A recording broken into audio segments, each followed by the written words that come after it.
The morning everything changed. Alexandra Chen adjusted her silk blouse as she hurried through the underground parking garage of the federal courthouse.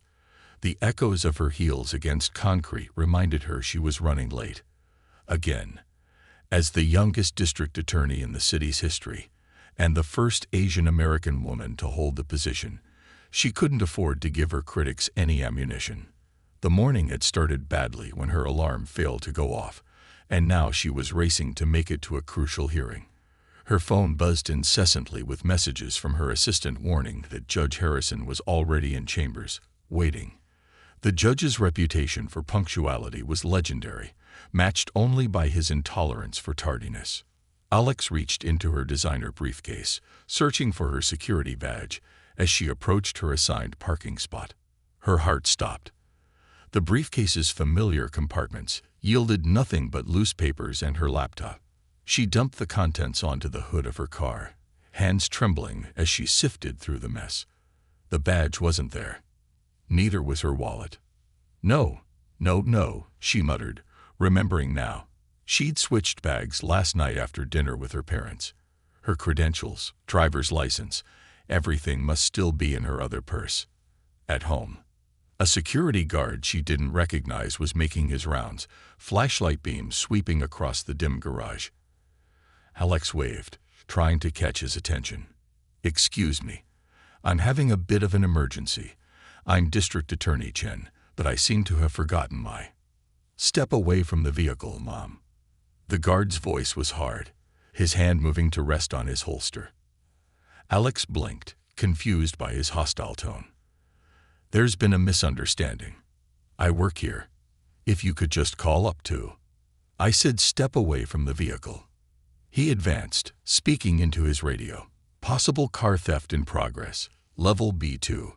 Suspect is an Asian female, business attire, attempting to access a restricted vehicle."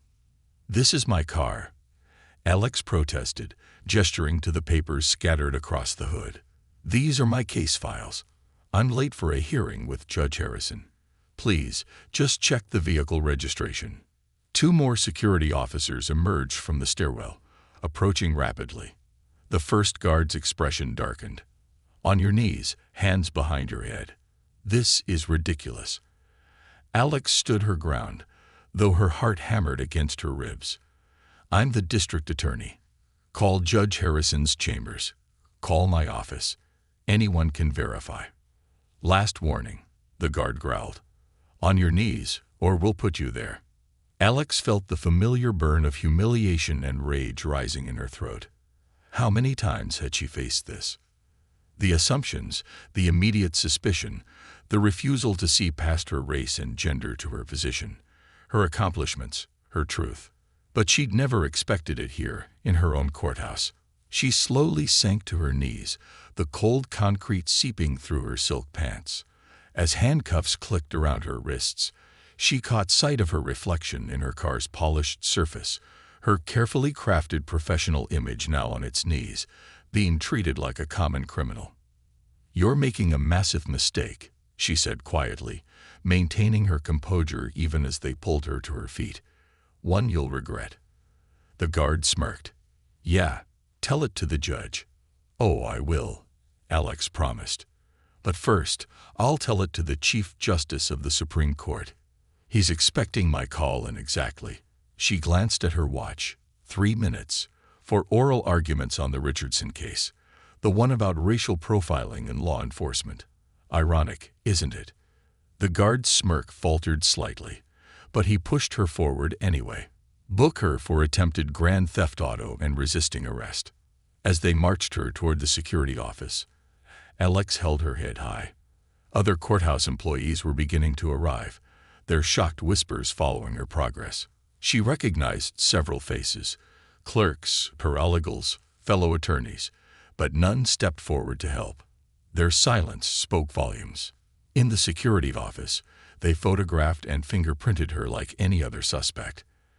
Alex remained silent, memorizing names, badge numbers, procedural violations. Every detail would matter later. When they finally allowed her one phone call, she didn't waste it on the Chief Justice. Instead, She dialed a number she knew would have far more immediate impact. "Gloria, it's Alex. Remember that story you've been wanting about systemic bias in the justice system? I've got something better.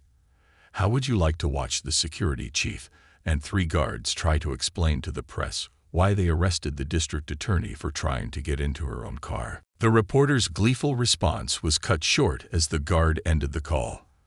But the damage was done. Within minutes, the office erupted into chaos as phones began ringing off the hook. Alex sat calmly in her cell, watching the panic spread across the guards' faces as realization dawned. The security chief himself appeared, ashen-faced, fumbling with keys. "Ms. Chen, there's been a terrible misunderstanding."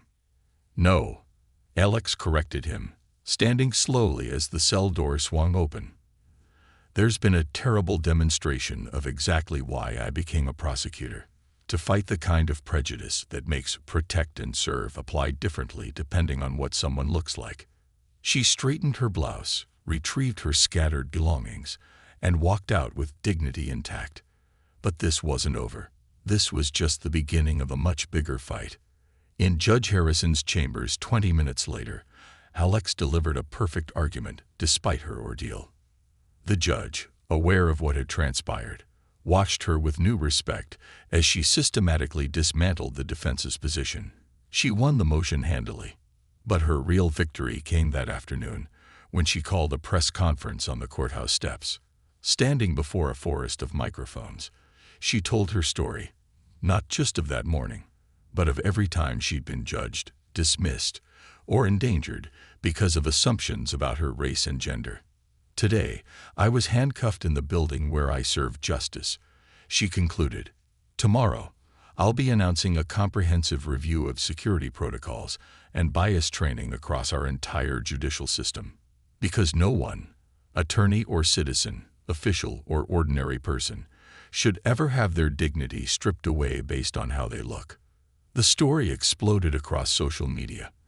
By sunset, the security company had fired the guards involved, and the courthouse administration was scrambling to implement new policies. But Alex wasn't finished. She had spent her career building cases, gathering evidence, fighting for justice. Now she had a new cause, and she would pursue it with the same relentless determination that had made her the youngest DA in city history. Sometimes, she reflected that evening, staring out her office window at the city lights. The most important cases weren't the ones you chose, but the ones that chose you. Tomorrow would bring new battles, new challenges, new opportunities to change the system from within. But tonight, she allowed herself a small smile of satisfaction.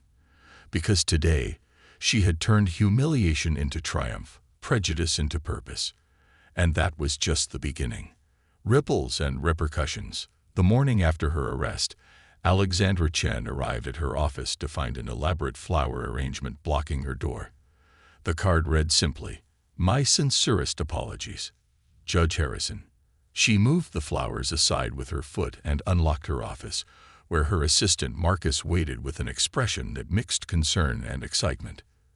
"Your inbox is overflowing," he announced, following her inside. "The governor's office called 3 times.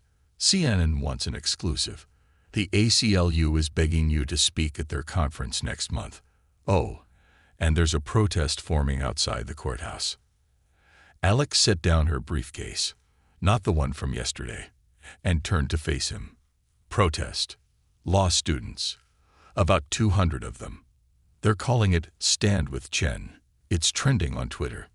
She walked to her window, pushing aside the heavy drapes. Sure enough, the courthouse steps were crowded with young people holding signs. Some read "Justice for Chen" and "End Bias Now," but others caught her eye. "Asian Lives Matter. And not your model minority." "They're missing the point," she murmured. "What do you mean?" "This isn't about me. It's about every person who's ever been prejudged by the system and didn't have the power to fight back." She turned from the window. "Get me everything you can find on wrongful arrests in this jurisdiction over the past 5 years. Focus on cases involving racial profiling." "Already started," Marcus grinned, producing a thick folder. I had a feeling you'd want this. Alex took the folder, but before she could open it, her phone buzzed. The caller ID showed Mom. She'd been avoiding this call. I have to take this, she told Marcus, and cancel my morning meetings. I need time to review these cases. After Marcus left, Alex answered the phone. Hi, Mom. Alexandra Marie Chen. Her mother's voice crackled with fury. We had to find out from the news. Your own parents. I was going to call. Your father hasn't slept.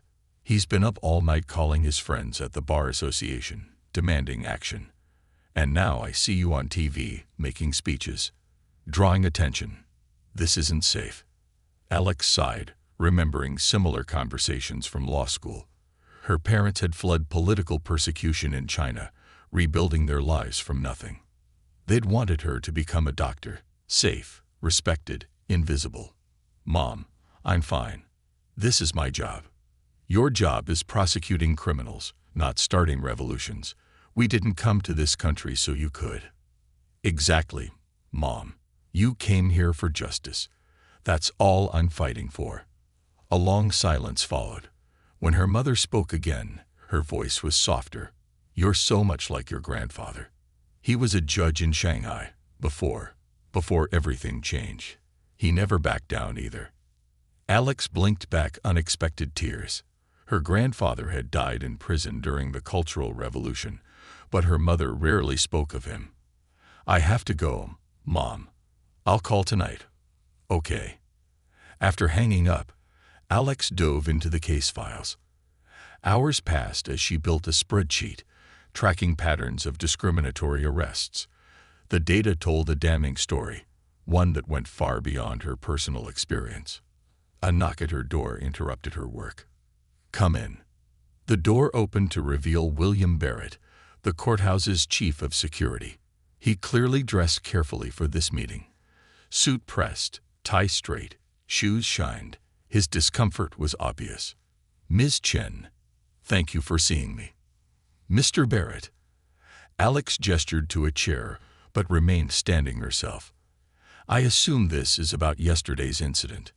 Yes, I wanted to personally apologize and inform you that all officers involved have been terminated. We're implementing new training protocols. Firing a few guards doesn't fix the underlying problem. Alex cut him off. I've spent the morning reviewing similar incidents. Did you know that people of color are 5 times more likely to be stopped and questioned in this courthouse than white visitors? Barrett shifted uncomfortably. I wasn't aware. Because no one was tracking the data. No one wanted to see the pattern. She handed him a copy of her analysis. I'm not interested in apologies, Mr. Barrett. I want systemic change. What exactly are you proposing? A complete overhaul of security protocols, independent oversight, mandatory bias training designed by community leaders, not corporate consultants, and most importantly, a civilian review board with real power. Barrett's face reddened. That's not feasible. The union would never. Then I guess I'll see you at the press conference this afternoon. Alex smiled tightly. I'm sure the media would love to hear about these statistics. After Barrett left, clutching her report like it might explode, Alex allowed herself a moment of satisfaction. But it was short-lived. Her computer chimed with a new email from the State Attorney General's office. The subject line read, Formal request for recusal. Alex's hands clenched as she read the message. The AG was suggesting she recuse herself from several pending police misconduct cases, citing potential bias due to her personal experience. They were trying to sideline her, using her own victimization as a weapon. She was drafting a blistering response when Marcus burst in. Alex, you need to see this. He pulled up a video on his tablet. It showed a young Asian woman being confronted by store security, accused of shoplifting. The woman was crying, insisting she had a receipt. In the background, someone could be heard saying, Pull a Chen. Stand your ground. Alex watched in stunned silence as the clip ended. When was this? This morning. It's gone viral. People are using your name as a rallying cry. There are dozens of similar videos being posted. Alex sank into her chair, mind racing. She'd wanted to create change, but this was spinning beyond her control. Her story was becoming a symbol, a hashtag, a movement. And with that visibility came both power and danger. Her phone buzzed again. Another news alert. A prominent civil rights attorney was filing a class action lawsuit against the courthouse security company, with Alex's incident cited as evidence of systematic discrimination. The courthouse administration was in panic mode. The legal community was taking sides, and social media was amplifying every development. "Marcus," she said finally, "get me a meeting with the protest organizers, and find out who's handling that class action suit. If this is becoming a movement, it needs to be guided in the right direction." As Marcus hurried out, Alex stared at the growing crowd below her window. She'd spent her career working within the system, believing she could change it from the inside. Now the system had revealed its true face, and outside pressure was building for radical reform. The question was, which side of history would she choose to stand on? A final email notification popped up, from Judge Harrison himself. The subject line made her catch her breath. Richardson case reassignment.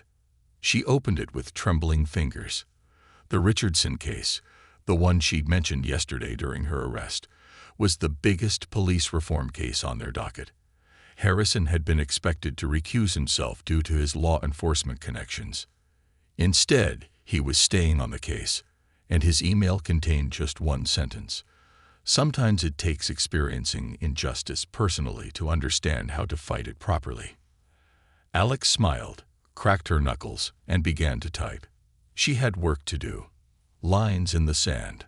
The Richardson case file lay open on Alexandra Chen's desk, crime scene photos spread across the polished surface like a macabre puzzle. 3 a.m., and the office lights of downtown still pierced the darkness outside her window. She hadn't gone home in 36 hours. "You look terrible," said a voice from her doorway. Detective Sarah Martinez leaned against the frame, 2 coffee cups in hand. "The security guard called me. Said you've been here since yesterday morning." Alex accepted the coffee gratefully. The hearing's in 6 hours. Everything has to be perfect. Because of the case or because everyone's watching? The question hung in the air. Since Alex's arrest 2 weeks ago, every move she made had been scrutinized.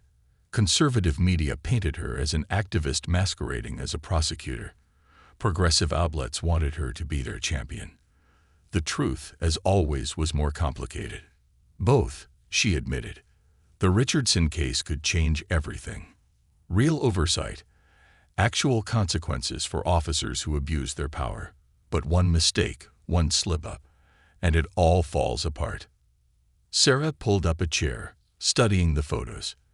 They showed a teenager, Marcus Richardson, lying face down on wet pavement. The official report claimed he'd resisted arrest. The body cam footage told a different story. "You know they're saying you're compromised," Sarah said quietly.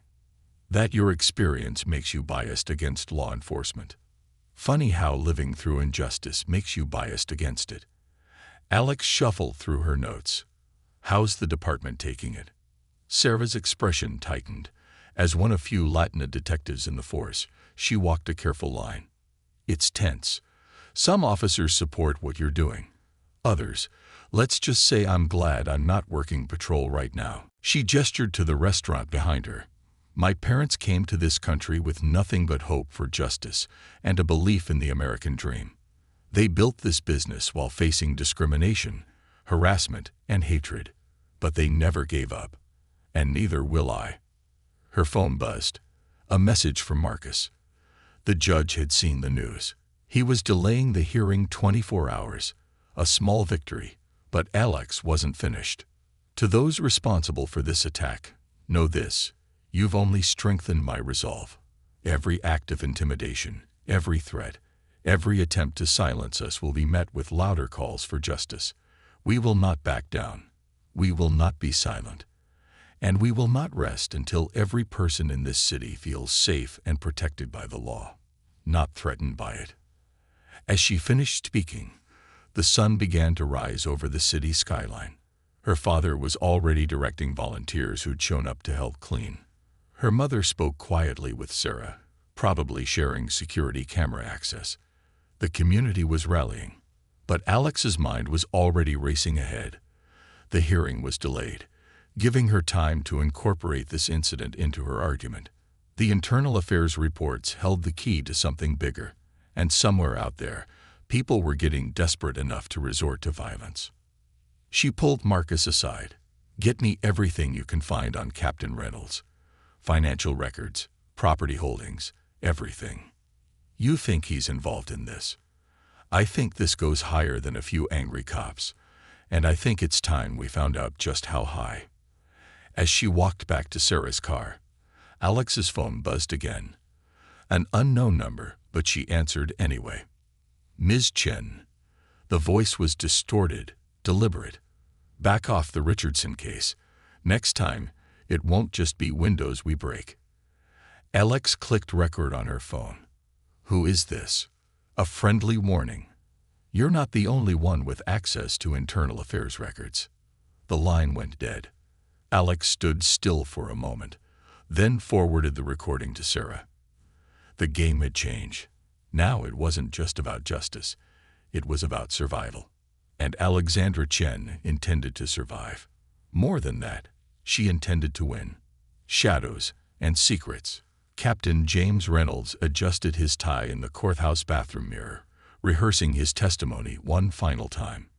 In 30 minutes, he would take the stand in the Richardson case and dismantle that ambitious DA's entire career. His phone buzzed. A message from an unlisted number. "Remember your script. Don't deviate." He deleted the message, straightened his shoulders, and pushed through the bathroom door, directly into Alexandra Chen. "Captain Reynolds," she said pleasantly, as if their collision was pure chance. "I was hoping to catch you before the hearing." Reynolds fought to keep his expression neutral. "Miss Chen, I have nothing to say to you. Actually, you have quite a lot to say." She held up a manila envelope. "Like explaining these offshore accounts in the Cayman Islands. Interesting deposits, always within 48 hours of certain officers being cleared in misconduct investigations." The color drained from Reynolds' face. "You're bluffing. Those records are sealed." "Were sealed," Alex corrected. "Until Judge Harrison signed this warrant at 6 a.m., she smiled, but it didn't reach her eyes. "Want to revise your testimony?" Before Reynolds could respond, both their phones chimed simultaneously. An emergency alert. Alex read it and felt her blood freeze. "Active shooter reported at Central High School." Reynolds' reaction confirmed her worst fears. His face showed not surprise, but satisfaction. "Tragic," he said softly. "The entire department will be needed there. Nobody left to handle other emergencies. Excuse me." He brushed past her, already pulling out his phone. Alex watched him go, then immediately called Sarah. "Tell me you got that," she said. "Every word." Sarah confirmed. "Audio and video from 3 angles. But Alex, the school shooting is a diversion. Check Central High's security feed." A moment of typing. Then, "Holy shit. There's nothing. No shooter, no panic. Everything's normal." But dispatch already redirected every available unit there, leaving the rest of the city unprotected. Alex was already running toward her office. "They're making their move. Where's my parents' security detail?" Redirected to the school, like everyone else. "Alex, what's going on?"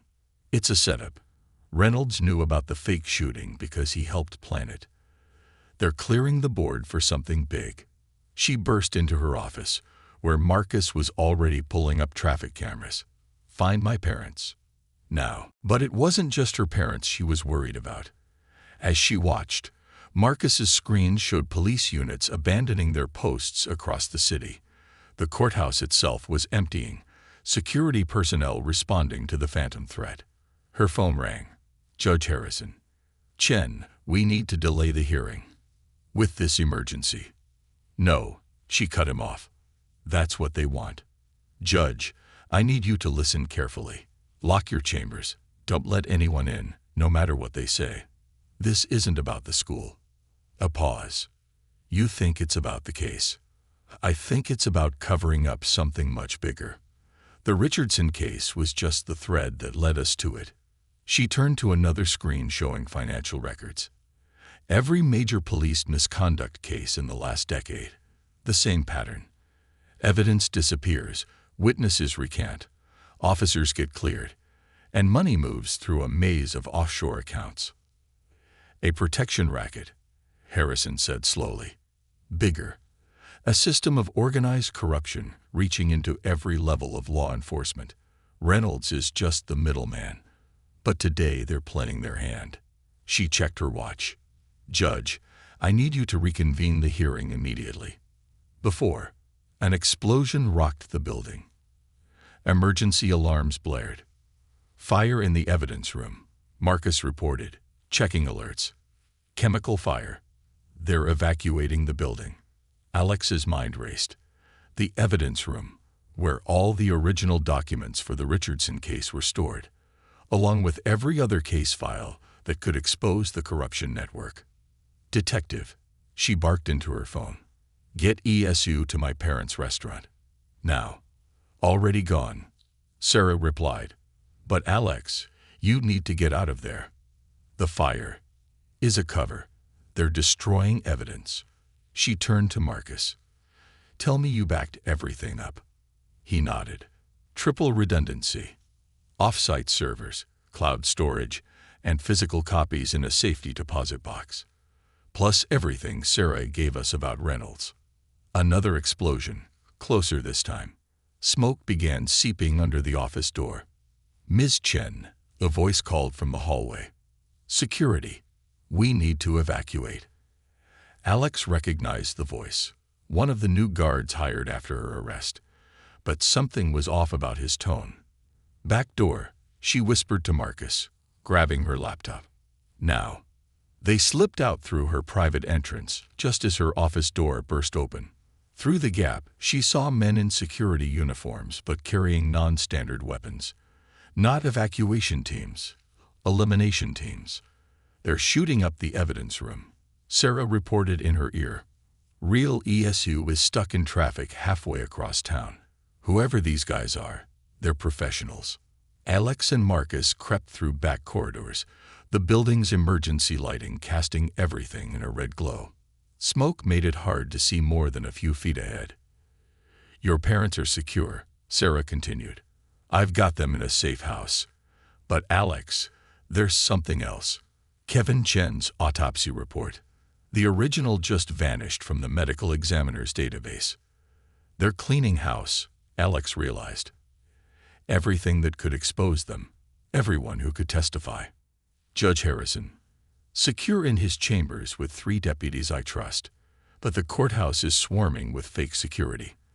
They must have been planning this for weeks.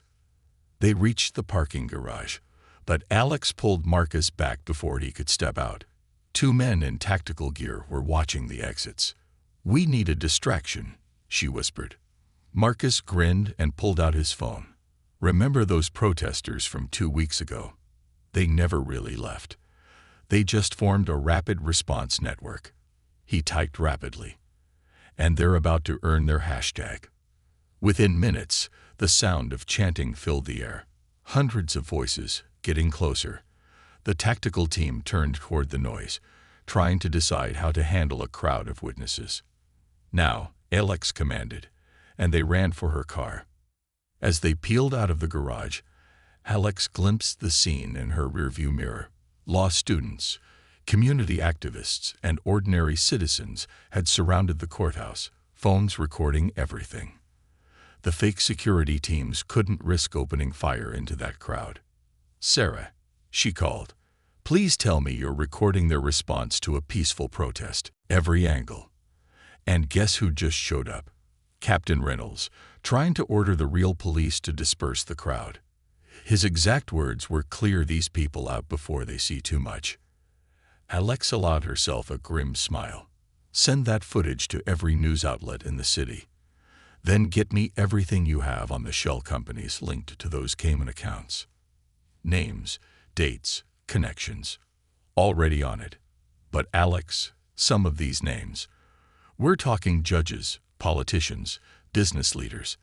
This is bigger than the police department. I know. Alex checked her mirrors for tails as they wound through side streets. That's why they're so desperate to stop us. The Richardson case was just the beginning. Once people start looking deeper. Her phone chimed. A text from an unknown number containing a single video file. She clicked play. It showed Kevin Chen's last moments. Not suicide at all, but execution. And in the background, giving the order, a face she recognized. Someone far higher up the chain than Captain Reynolds. Marcus, she said quietly. Call Judge Harrison. Tell him to reconvene the hearing in 1 hour, secure courtroom, no electronics allowed. Then call every reporter in your contacts list.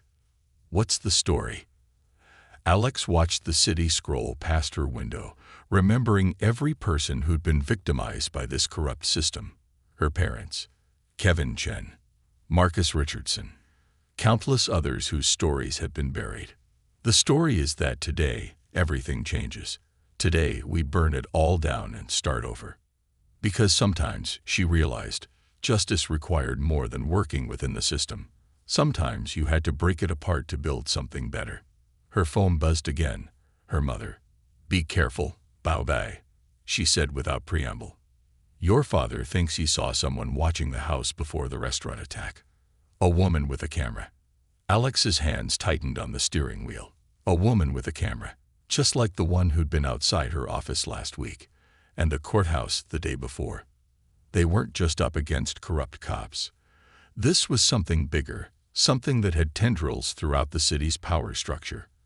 And they'd been watching her long before her arrest, waiting to see if she'd discover their secret. Well, she had. And now it was time to make them pay. Marcus, she said, how many copies of that backup do we really have? Including the ones I didn't tell you about. 15. Scattered across 6 countries. Good. She turned the car toward the courthouse.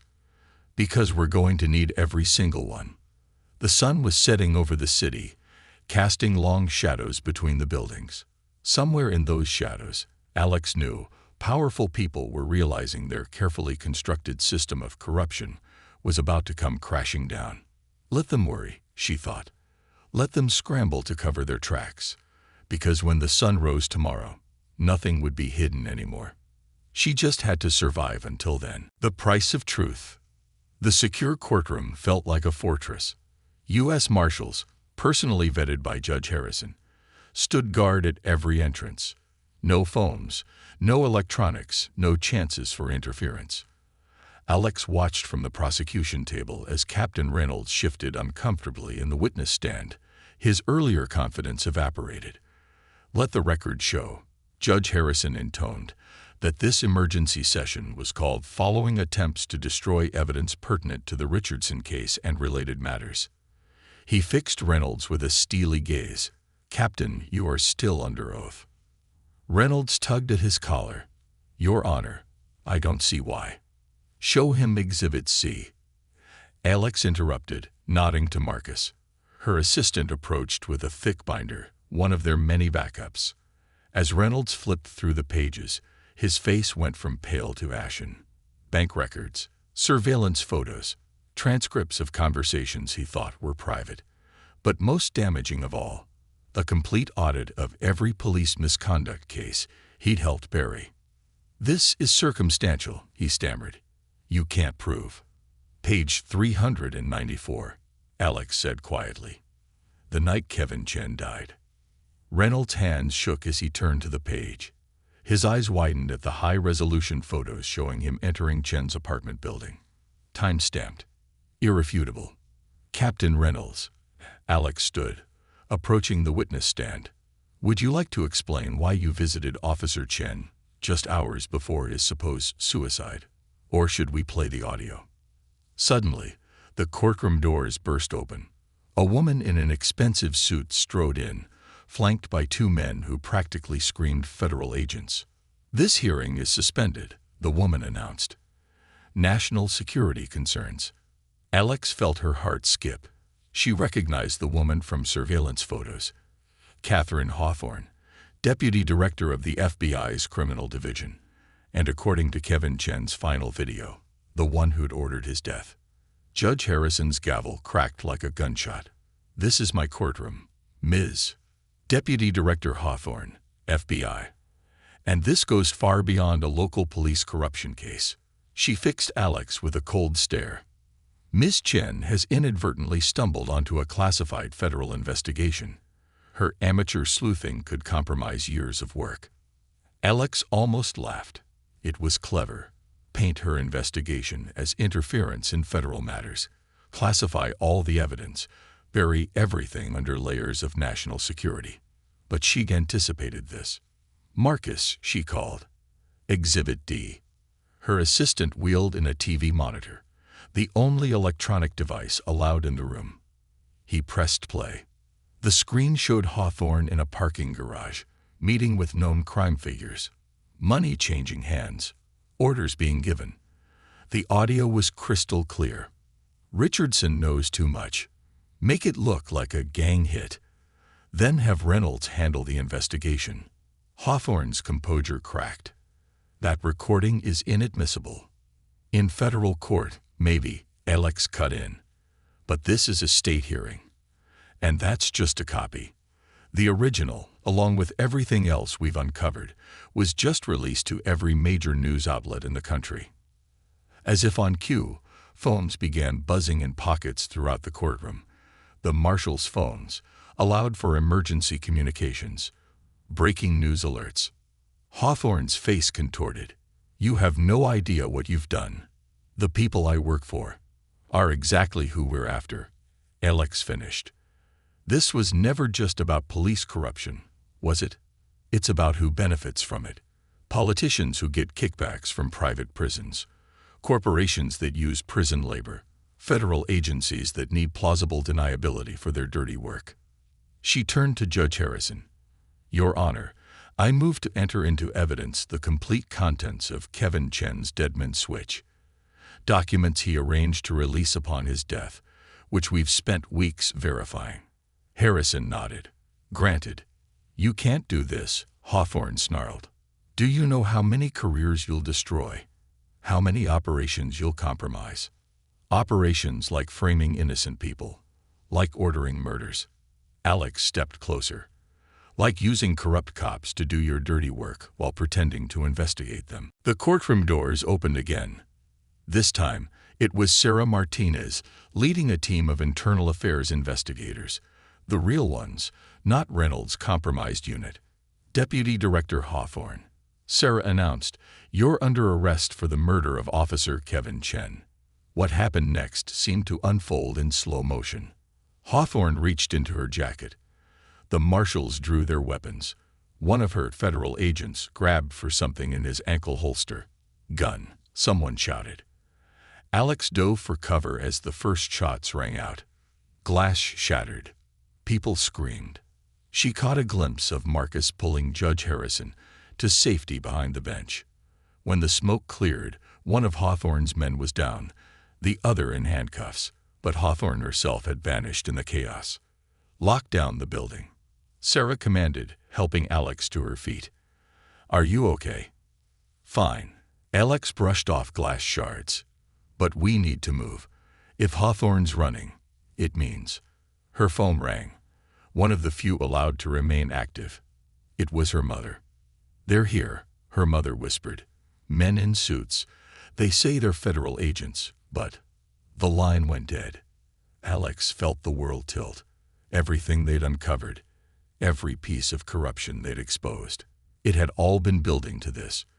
The ultimate leverage. Her family. "Sarah," she said quietly, "I need your car keys." "Alex, no, you can't. They have my parents." Her voice was steel. "Keys. Now." Sarah hesitated, then pressed them into her hand. "Take my vest, too." "And Alex? The task force is 20 minutes out. Try to stay alive until then." Marcus appeared at her side, straightening his gunshot-ruffled tie. "I'm coming with you." "No, you're not. I need you here, making sure every piece of evidence gets into the official record. No matter what happens to me, this all has to come out. Understand?" He nodded reluctantly. "The deadman switch is set. If anything happens to you, every server we backed up to will release everything simultaneously." Alex managed a grim smile. "Good man." She slipped out of the courtroom, Sarah's Kevlar vest heavy under her jacket. The courthouse was in chaos, police and federal agents streaming in, reporters gathering outside. No one noticed another suit-clad figure hurrying toward the parking garage. Her phone buzzed with a text from an unknown number. "Pier 47. 1 hour. Come alone, or they die." Classic trap. They'd use her parents as hostages, try to force her to surrender or destroy evidence, then kill them all anyway. Unless. She dialed a number she'd hoped never to use. It rang 3 times before a gruff voice answered. "Officer Wu." "Uncle Henry," she said in Mandarin. "Remember when you said I should have become a doctor instead of a lawyer? You were right. It would have been safer." A pause. "Where?" "Pier 47. 1 hour. Bring your friends." Henry Wu had served in Hong Kong's police force before emigrating. Now he worked harbor patrol in their city's port. More importantly, he led an informal network of Asian American officers who'd faced discrimination in their departments. If she couldn't trust official backup, she'd create her own. As Alex drove toward the pier, she thought about everything that had led to this moment. One incident of prejudice had pulled a thread, unraveling a tapestry of corruption that went higher than anyone could have imagined. And now, finally, she understood why. It was never just about racism or corruption. It was about power, about who had it, who didn't, and how the system was designed to keep it that way. Well, tonight that system would burn. She just hoped the price wouldn't be too high. The sun was setting over the harbor as she pulled into the pier's parking lot. Shipping containers cast long shadows across the cracked concrete. Perfect ambush territory. Her phone buzzed one final time. "Your parents say goodbye." Alex checked Sarah's spare gun, adjusted her borrowed vest, and stepped out of the car. Time to end this. Justice in shadows. Final part. The shipping containers loomed like urban canyons in the fading light. Alexandra Chen moved silently between them, Sarah's gun steady in her hands. Every shadow could hide a threat, every corner an ambush. But somewhere in this maze, her parents were waiting. And so was Catherine Hawthorne. A distant foghorn echoed across the water. Right on cue, Alex heard the soft purr of boat engines. Uncle Henry's harbor patrol units taking position. She wasn't as alone as Hawthorne thought. Her phone vibrated. A message from Sarah. "Task force delayed by traffic accidents. Backup still 40 minutes out." Not an accident, of course. The corruption went deep enough to control traffic signals, coordinate roadblocks. They were trying to isolate her. Good. Let them think they had. Movement caught her eye. A figure darting between containers. Alex pressed herself against cold metal, listening. Footsteps, multiple sets, trying to be quiet but echoing in the vast space. "Ms. Chen." Hawthorne's voice rang out, bouncing off steel walls. "Let's be professional about this." Alex didn't respond. Instead, she edged toward the voice, keeping to the shadows. "Your parents are quite resilient," Hawthorne continued. "Your mother hasn't said a word, despite encouragement. Must run in the family. That stubbornness." Anger flared in Alex's chest, but she forced it down. Hawthorne was baiting her, trying to make her reckless. She reached the end of the container row and peered around the corner. There, 30 yards ahead, illuminated by sparse security lights, her parents, bound to chairs, 4 armed men in tactical gear, and Hawthorne, still wearing her professional suit like armor. "You've caused quite a mess," Hawthorne called out. "Years of careful work, dozens of delicate operations, all threatened because you couldn't let go of one little incident of prejudice." "Little?" Alex's voice echoed, making her position unclear. You murdered a police officer, framed innocent people. How many lives have you destroyed to protect your delicate operations? We maintain order, Hawthorne snapped.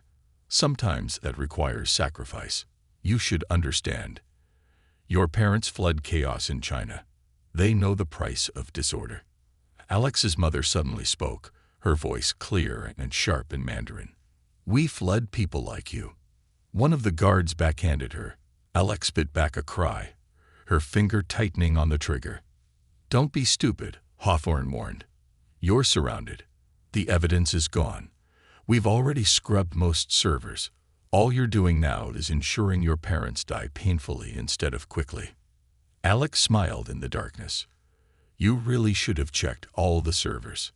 On cue, her phone buzzed. A message from Marcus. Deadman switch activated. Everything just went live. As if in response, Hawthorne's phone began ringing. She answered, listened, and her composed mask finally cracked. What do you mean it's everywhere? She hissed. Well, shut it down. I don't care how. What? How many outlets? She went pale. The president's calling. Alex stepped out of the shadows, gun raised. It's over, Catherine. Every document, every recording, every piece of evidence, it's all public now, worldwide. Even if you kill us, you can't bury the truth anymore. Hawthorne's eyes blazed. Watch me. She raised her hand, signaling her men. But before they could act, the night erupted into chaos. Spotlights blazed from the water, harbor patrol boats suddenly illuminating the scene. Simultaneously, dozens of laser sights appeared on the tactical team. Uncle Henry's network of officers, positioned on nearby containers and rooftops. Federal agents. A new voice boomed. Drop your weapons. Sarah Martinez emerged from the shadows, leading a team of FBI agents, real ones this time, from the Public Corruption Unit. They'd found a way around the roadblocks after all. Hawthorne's team hesitated, looking to her for orders. She reached slowly into her jacket. Don't, Alex warned. Time seemed to freeze. Alex saw everything with crystal clarity. Her father's quiet dignity, her mother's fierce pride, Sarah's team moving into position, Uncle Henry's officers holding their aim, and Hawthorne's face, twisting with desperate rage. The deputy director's hand emerged holding not a gun, but a phone. Authorization code Theta 9. She barked into it. Execute Order 6. In the distance, explosions lit up the night sky. The courthouse, police headquarters, the evidence storage facility, their final desperate attempt to bury the truth in fire and chaos. But it was too late. Check your phone, Alex said quietly. It's trending worldwide. Every news outlet, every social media platform. The full story, not just the corruption, but the system behind it. How prejudice and power work together. How a few bad apples was always a lie. There's no more hiding. Hawthorne stared at her screen, watching her carefully constructed world crumble in real time. With a scream of rage, she raised her hand, now holding a concealed pistol. Multiple shots rang out. When the echo faded, Hawthorne lay on the ground, clutching her shoulder. The shot had come from Alex's mother, who had somehow slipped her bonds and grabbed a fallen guard's weapon. That's for threatening my daughter, she said calmly, then switched to Mandarin. And for making me miss dinner service. The aftermath was a blur of activity. Parents hugged. Arrests made. Evidence cataloged. Sarah's team secured the scene while Harbor Patrol fished out several of Hawthorne's men who had unwisely tried to escape by swimming. As paramedics treated her mother's bruises, Alex's phone buzzed one final time. A message from Judge Harrison. Turn on the news. Every channel showed the same scenes. FBI teams raiding offices, corrupt officials being led away in handcuffs, protesters celebrating in the streets. The system was convulsing, decades of rot finally exposed to sunlight. It won't be easy, Sarah said, joining her. There will be resistance, attempts to discredit the evidence. People in power don't give it up quietly. Good thing they're not as smart as they think they are. Alex's father interjected, showing them his phone. He had recorded everything. The entire confrontation, starting from when they were first taken. Always keep evidence, he said with a wink. Alex hugged her parents, watching the sun rise over the harbor. She thought about all the events that had led here. One moment of prejudice, one thread pulled, unraveling decades of corruption and abuse. What happens now? Marcus asked, arriving with coffee for everyone. Alex took a sip, considering. Now we rebuild. Not just policies and procedures, but trust. Real justice isn't just about punishing the guilty. It's about creating a system that works for everyone. And if they try to stop us? Sarah asked. Alex smiled, thinking of the thousands of people who had stood up, spoken out, refused to be silenced. They can try. But they're not just fighting me anymore. They're fighting everyone who's ever been told to accept injustice, to stay quiet, to know their place. Her phone was already filling with messages. Activists, community leaders, honest cops, all ready to help build something better from the ashes of the old system. Besides, she added, next time they won't underestimate an Asian woman looking through her car. Her mother laughed, then winced at her bruises. No, bow bye. Next time they'll run. As if in answer, another explosion lit up the sky, the last of Hawthorne's desperate attempts to hide the truth. But the sun was rising, shadows retreating, and in the clear morning light, Alex could see the path forward. It wouldn't be easy. Change never was. But standing there, surrounded by family, both blood and chosen, she knew one thing for certain. The assumptions that had built the old system, the prejudices that had protected it, the shadows that had hidden corruption, all of it was finally exposed. And in that light, something new could grow. Epilogue.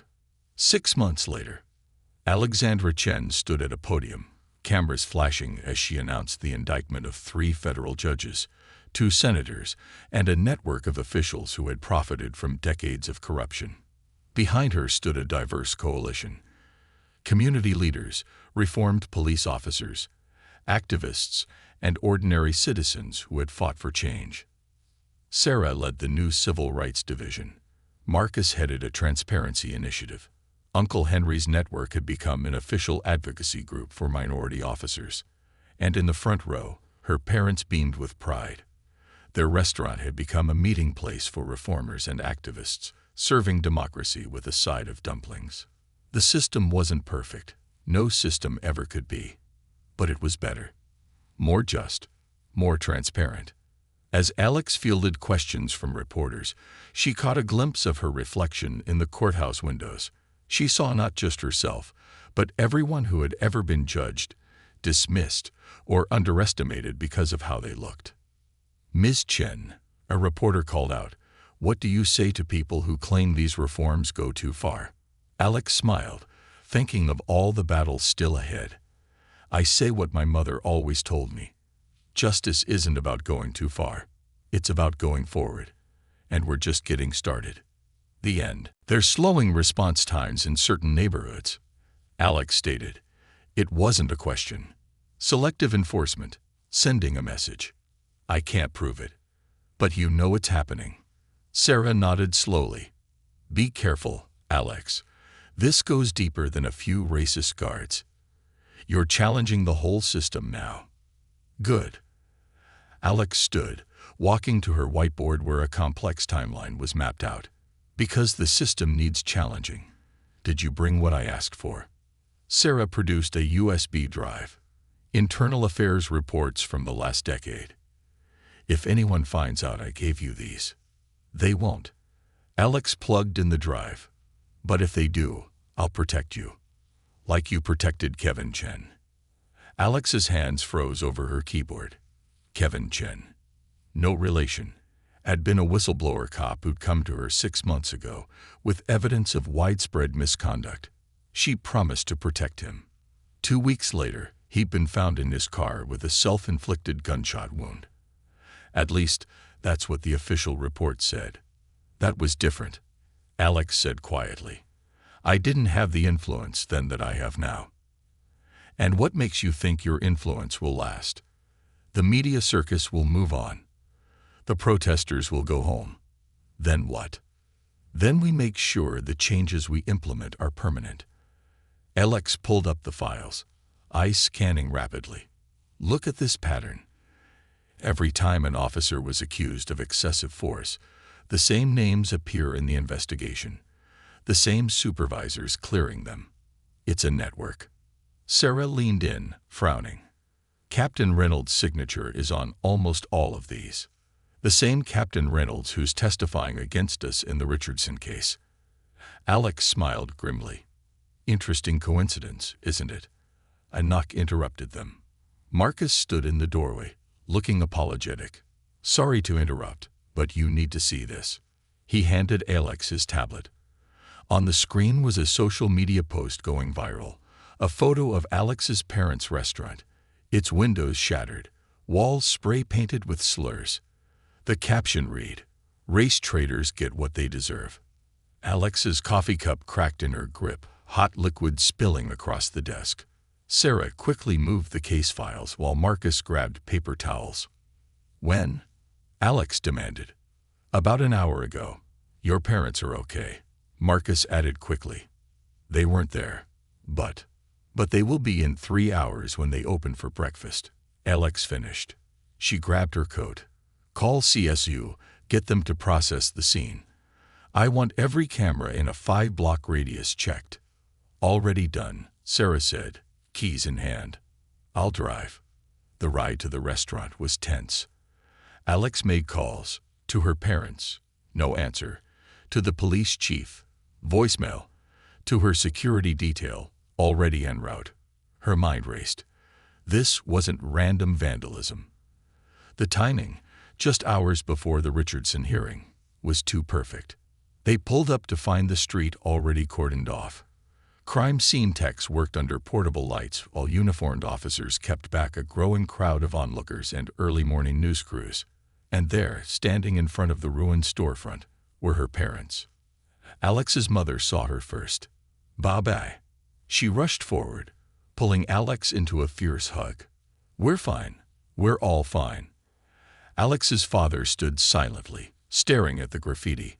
30 years of work, of saving every penny, of building a life from nothing. All violated in a single night. When he finally spoke, his voice was steel. You will not back down. Alex blinked. Bah. No. He turned to face her. Your grandfather died because he stayed silent when he saw injustice. I stayed silent too long in my life, thinking it would keep us safe. You are braver than both of us. Tears pricked Alex's eyes, but she fought them back. Now wasn't the time for emotion. She had a job to do. Detective, she called to Sarah. I want every officer who responded logged. Every witness statement recorded. This is now part of the Richardson case. Sarah raised an eyebrow. You think they're connected? I think someone's trying to send a message. Alex surveyed the damage. So let's send one back. She turned to the gathered media, straightened her jacket, and strode forward. The cameras tracked her movement, microphones thrust toward her face. Time to control the narrative. Last night, cowards attacked a family business, she began, her voice carrying clearly in the pre-dawn air. They thought they could intimidate us. They thought they could silence us. They were wrong.